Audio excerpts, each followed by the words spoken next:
Hey guys, it's Jim. Gonna do another shave video tonight. I've been busy lately, so I haven't been able to do too many, but I'm going to visit some family tomorrow, so I'm gonna shave tonight, so we don't have to do it tomorrow. First off, I'm gonna use a gym. It's a lightweight gym that I got in a PIF, Pay It Forward, from one of the forums. I used a Bulldog a while back that I got, and even though the design of the Bulldog was more aesthetically, pleasing, this thing gives me great shaves. And luckily they're, if this ever breaks, I can get it on eBay pretty easily. Get these on eBay. The one thing I'm a little hesitant about is the price of the blades. I haven't had the life of the blade last as long as a lot of people say, but then again, I do shave my head, which is a lot more acreage than most people do when they just shave their face. So I'm going to use that, and it's a gym blade that I got. I think it's just a standard gym blade. It came with a bunch wrapped in a little wad of paper. I've got one left, I think. Yeah, I've got one left in here. I'm going to use, I already did my pre-wash head and face with my Noxema. This stuff works great for pre-shave wash if you're interested. It can be pretty much got everywhere. Everyone knows what it is. I'm going to shave with my Zi Peppino tonight. I love this stuff. To me, it smells. I love that smell. That tobacco flower smell. So I'm going to shave with that tonight. And of course, I'm going to use my Omega high brush.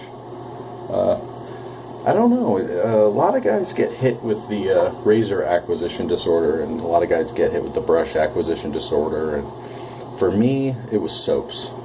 I mean, just sitting here right now in the bathroom, I've got Tobacco One sitting here. I've got some Parasso. I've got two different types of Kells, Black Tea and Ancient Sedona, which I love. These are great soaps for the price. And of course, I've got a Sterling Puck in my Marby mug. It's a real Marby mug.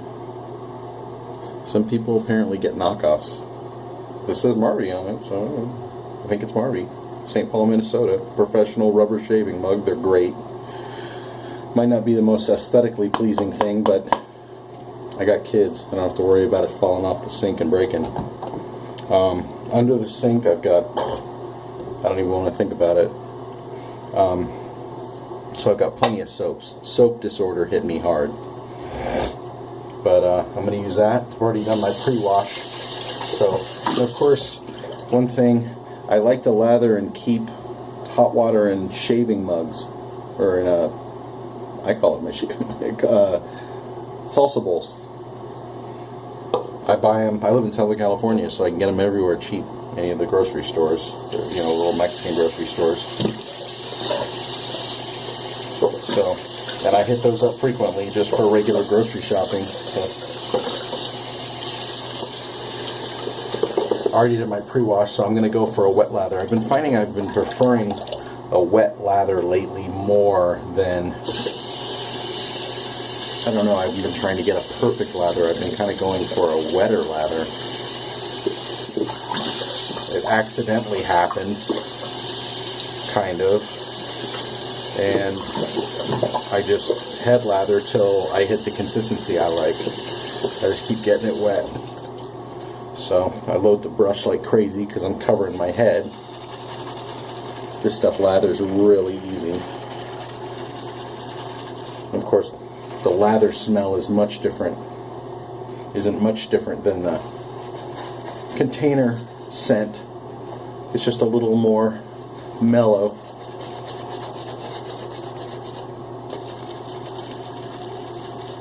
I decided I'm going to try to smash some of these soaps and use them, so I'm loading them like crazy.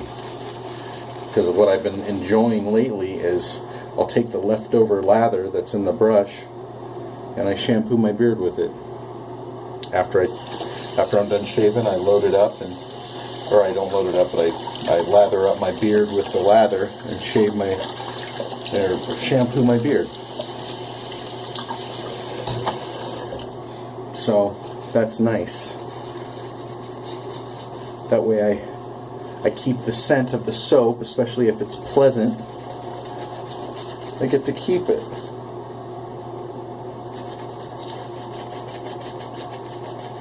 Plus, I'm still learning, and occasionally I get nicks.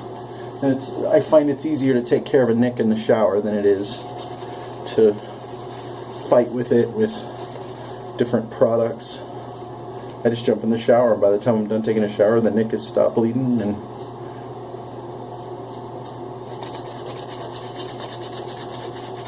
plus, I head lather, and that rough whiskers on my head are absolutely outstanding for building a lather.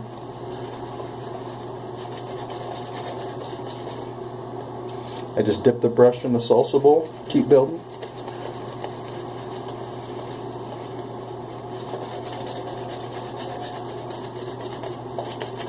Till I get the consistency I want. There's a lot of people, they think it's the synthetic brush, but the natural hair brushes, you have to be apparently you have to be more careful with the moisture when you're building your lather. You got to treat the brush a little nicer with the water, but I just dip it in the salsa bowl and go at it again until I get that sloppy, wet lather that I like.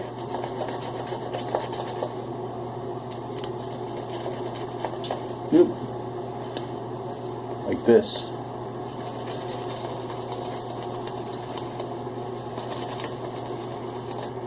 It's getting there. It's almost there.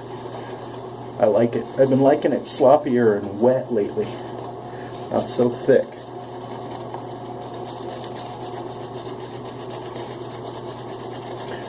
I'm sure you guys enjoy watching me rub the head lathering.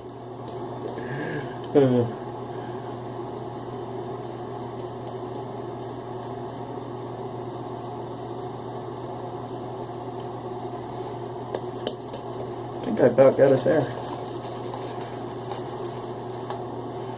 I think so. Paint it a little bit, make it even.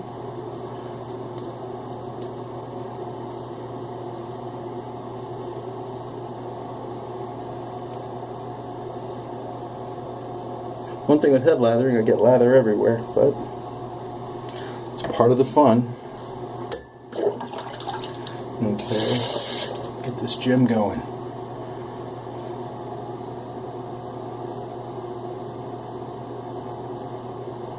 One thing I do like about these single edge blades, you get a lot of audible feedback off of it.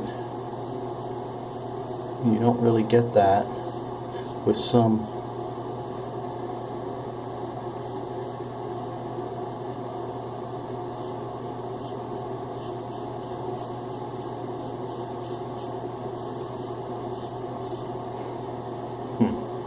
Yeah, I'm not getting the life out of these blades. I clean them, I rinse it, I dry it, I throw a little bit of oil on it, some of my pre-shave oil.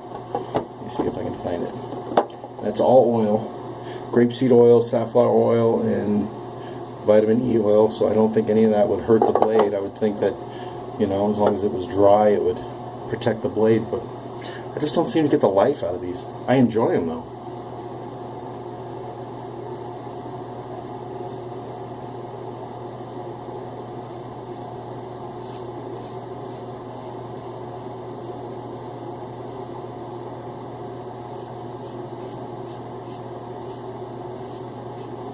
So many guys in the community love these, or love the single edge razors.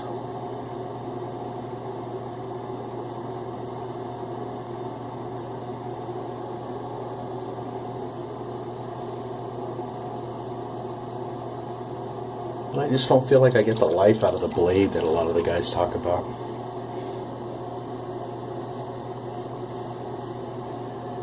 Maybe it's just me.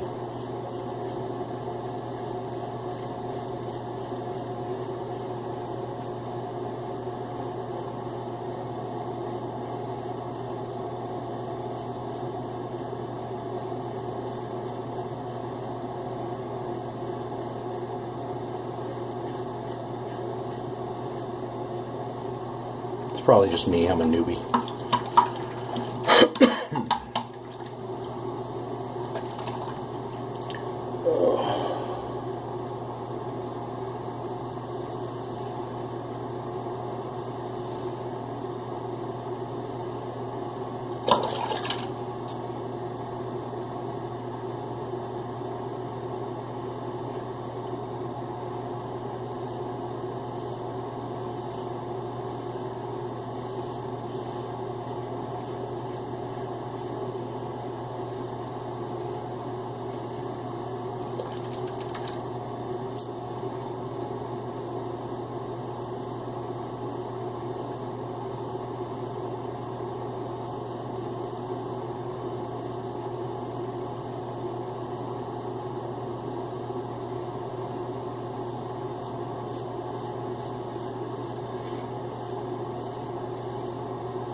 I enjoy this handle on this thing. It's kind of got this weird little stock on it.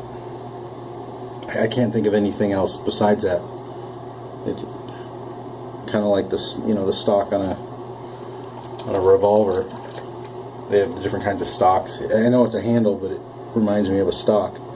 But it's very ergonomic. I can get that little ridge right there. You get your finger right there, and it gives great control.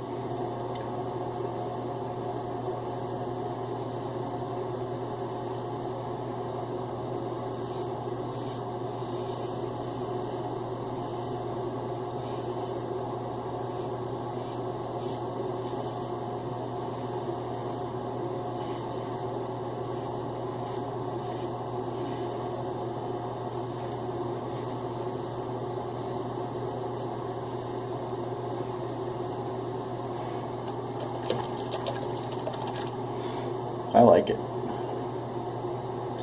And that Zi Peppino, man, that smell. I know a lot of guys have done reviews on it, but it is one of my favorite scents. It's so simple, so clean, and it smells so good to me. There's a lot of... My stepmom, when I first got it and I shaved with it, she walked by and, you know, just kind of gave me a little hug, and then she smelled it, and she's like, you smell like Baja. And I was like, that's what it is. It smells like a lot of like good, clean Mexican soaps.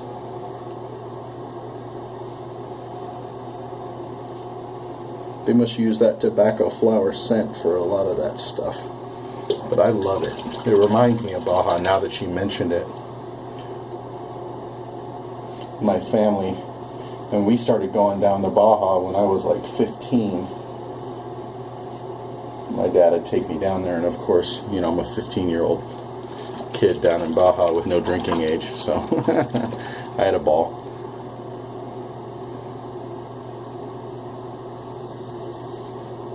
And that's part of it, you know.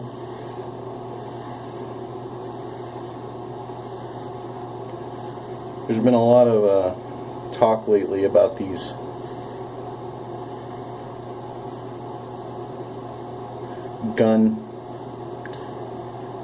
the school shootings, and I hesitate to talk about it because I know there's a lot of strong feelings about it, and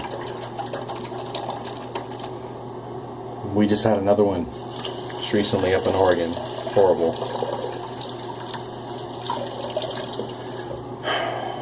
But I'm kind of a weird one. I was really libertarian, and then I started studying when I was doing my philosophy major.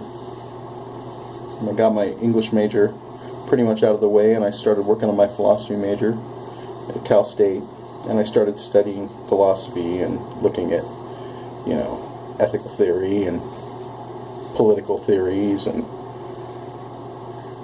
I started really looking at, because I was a libertarian when I started college, and reading Ayn Rand, of course, and libertarian theories, and I just started having a real problem with a lot of the foundational philosophies behind libertarianism. And Ayn Rand, of course. And studied some Marx, read Capital, probably 1.5 times by now, and Volume 1. I've read Engels, but not as much Engels as I've read Marx.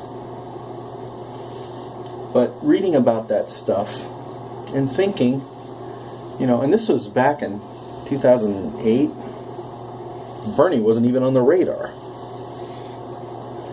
So, I'm not one of these new guys that are like, yeah, Bernie, yay Bernie. It's kind of funny when a presidential candidate comes along and you agree with him right out of the gate with so much stuff, he doesn't have to convince you, really. But there's so much talk about capitalism, and I find that people just don't really understand the history of the United States. We had, I don't know why I'm talking about this. But anyway, back in the day, we had another big financial crisis. We had the Great Depression. And FDR did the New Deal. And that was the beginning of, the American technological revolution. I mean, we went to the moon. We did all kinds of stuff. We had an awesome middle class. Of course, what was that middle class dominated by? We had strong unions. And the idea that property and money and capital is so important is part and parcel with capitalist theories. But they treat labor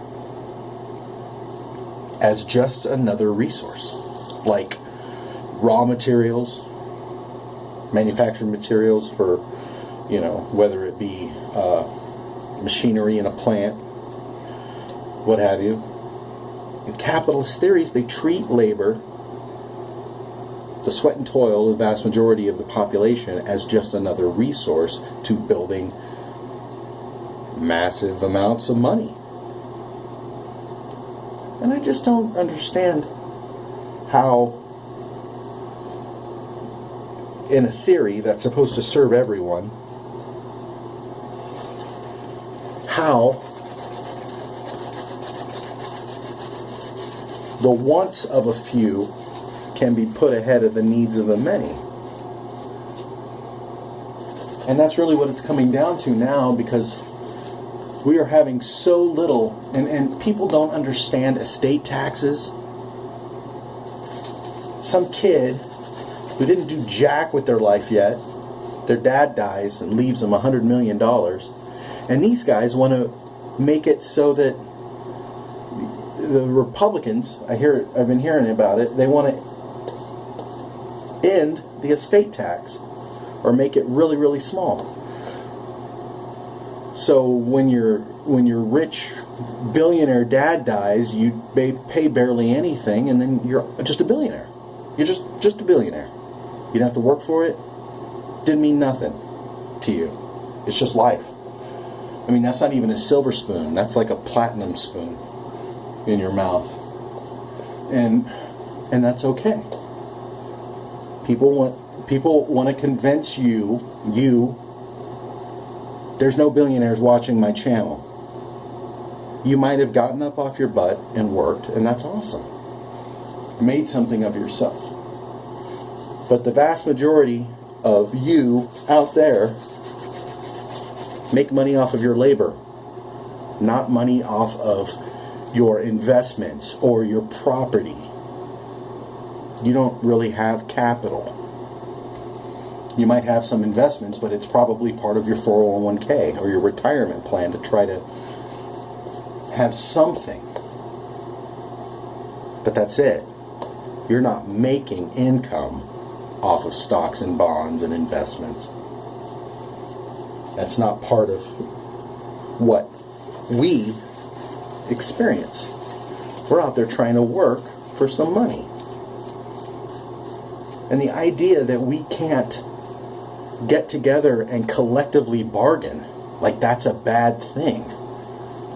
I just don't get it. We don't have the luxury of lobbyists. We can't afford them. All we have is unions to collectively bargain for benefits and wages, decent wages, so that we can live. And these unions are what developed the middle class. Everyone wants to talk about the middle class. There is no middle class. You know why there's no middle class? Because we don't need freaking unions anymore.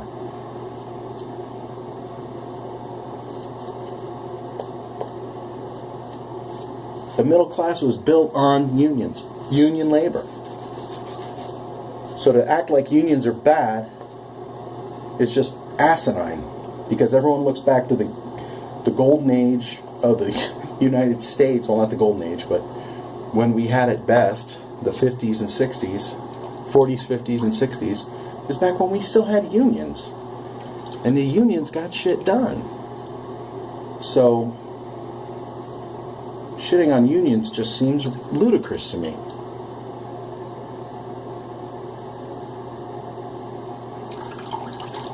Luckily,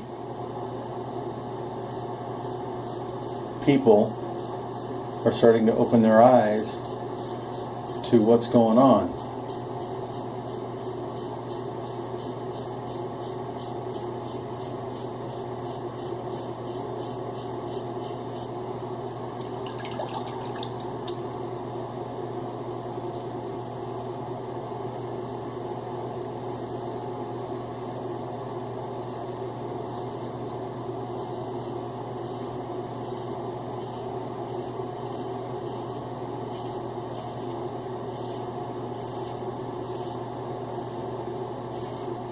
There's an economist I listen to quite frequently. His name's Richard Wolff. And he's probably one of the sole living experts on Marxism, especially in the United States. And he went to Harvard, Stanford, and Yale.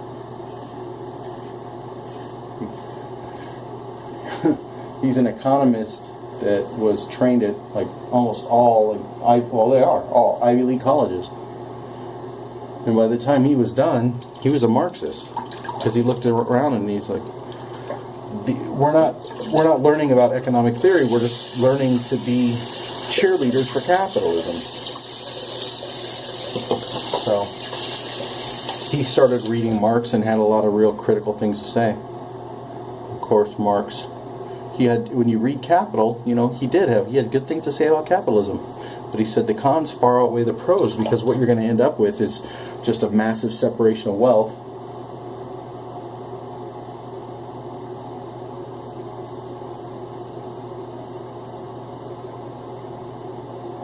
And things are just going to end up looking back right like how they did with feudalism. Because that's what capitalism was supposed to stop. Everyone was supposed to have a chance with capitalism.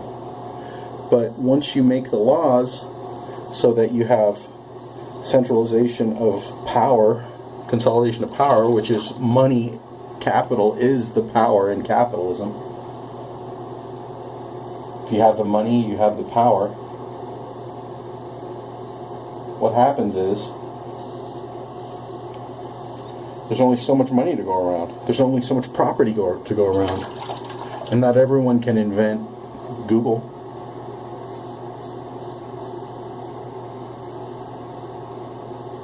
Not everyone can be out there and invent something that everybody wants and can't live without. So,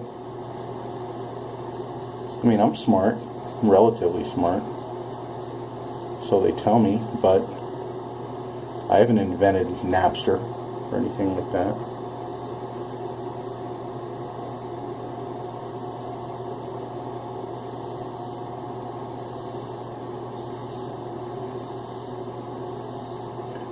the average IQ floats around between 95 and 110, guess what? We're not all Bill Gateses.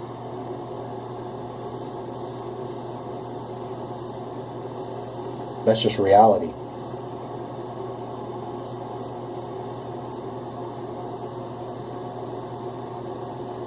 Besides, they want to act like, well, just go out there and be a millionaire. Well, if everyone did that, who the hell would do all the work? Durr. It's not like you can only have people that work until they're 40 and then all of a sudden they're all Bill Gateses. We wouldn't have anywhere near the people that we would need to do the labor anyway. And it's been said to death, almost to the point of being cliche, but I agree with it. If you work 40 hours a week and you can't afford to live, support yourself, your family, and that's not even the situation. The situation is you've got two parents working 40 hours a week if they can get a job and they can't afford to raise their families. If we can't have that, because we haven't had rising wages since the 80s, because we got a surplus of labor, so they didn't have to keep raising wages like they did for the prior 150 years. They don't have to do that. They kept wages high so that they could get people to come here and work, and not just, when the farmers come to the United States, they're like, no, stay in the cities, work. Don't go west and start a farm like you already have done. Stay here and work. So they had to make it competitive, which is awesome. I mean, that's cool. But as soon as we got a surplus of labor, they quit raising wages because they didn't have to. There was already someone there waiting for your job if you didn't want to take the money that they were offering for the job. So we lost our ability to negotiate in that way as individuals. And then they took all that money that they weren't paying us and lent it back to us as credit cards and mortgages and things like that. So we went into debt, trying to live the life that we wanted to live but couldn't afford to anymore. So the idea of having a better minimum wage, I think, is for everyone is great. Plus, we as not rich people do most of the buying and spending and consuming in this society. And you want to talk about creating jobs. If we're doing all the purchasing, we're doing the vast majority of the consuming in our society, because what are we? We're supposed to be consumers. We consume, and if we can't afford to consume, then the economy flounders. And if we can't afford to consume, then that means more products, more stores, more stuff to consume, which means more jobs. That's just part of it, but personally I like it. I like the idea of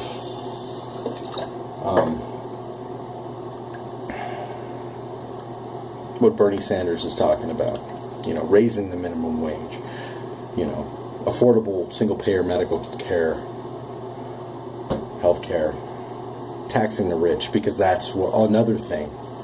You read about taxes from the New Deal on to now, and you'll see what taxes were like.